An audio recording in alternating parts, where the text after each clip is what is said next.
किसी बादशाह की सिर्फ एक ही बेटी थी। वो बहुत जिद्दी थी। एक दिन सुबह को वो बाग में टहलने के लिए गई तो उसने फूलों की पत्तियों पर शबनम के कतरे चमकते हुए देखे। शबनम के ये कतरे उन हीरों से ज्यादा चमकदार और खूबसूरत थे जो शहजादी के पास थे। शहजादी सीधी महल में वापस आई और बादशाह से कहने लगी, मुझे शबनम का एक ताज बनवा दीजिए।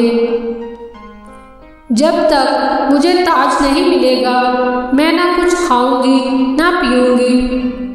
ये कहकर शहजादी ने अपना कमरा बंद कर लिया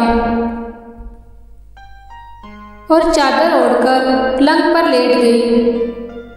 बादशाह जानता था कि शबनम के कतरों से ताज नहीं बनाया जा सकता।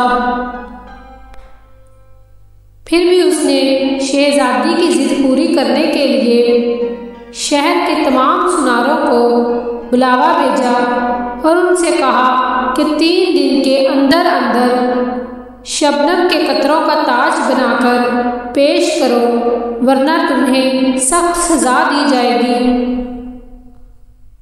बेचारे सुनार हैरान परेशान कि शबनम का ताज किस तरह बनाएं। इन सुनारों में एक बूढ़ा सुनार बहुत अक्लमंद था। सोचते सोचते उसके दिमाग में एक तरकीब आई। वो दूसरे दिन सुबह को महल के दरवाजे पर गया और सिपाहियों से कहा कि वो शहजादी का ताज बनाने आया है। सिपाही उसे शहजादी के पास ले गए। बूढ़े सुनार ने शहजादी को झुककर सलाम किया और बोला, हजूर मैं आपका ताज बनाने के लिए आया हूँ, लेकिन मेरी एक छोटी सी दरख्वास्त है। कहो क्या कहना चाहते हो?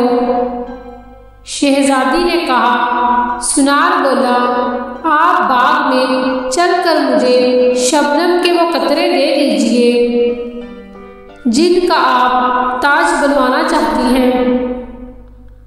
जो कतरे आप पसंद करके मुझे देंगी मैं फौरन उनका ताज बना दूंगा।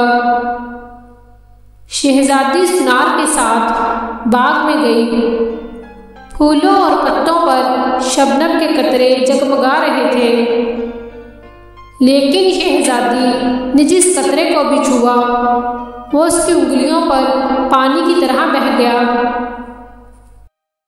तब शहजादी ने खिसियानी होकर बूढ़े सुनार से माफी मांगी और अहद किया कि वो अब कभी ऐसी जिद नहीं करेंगी।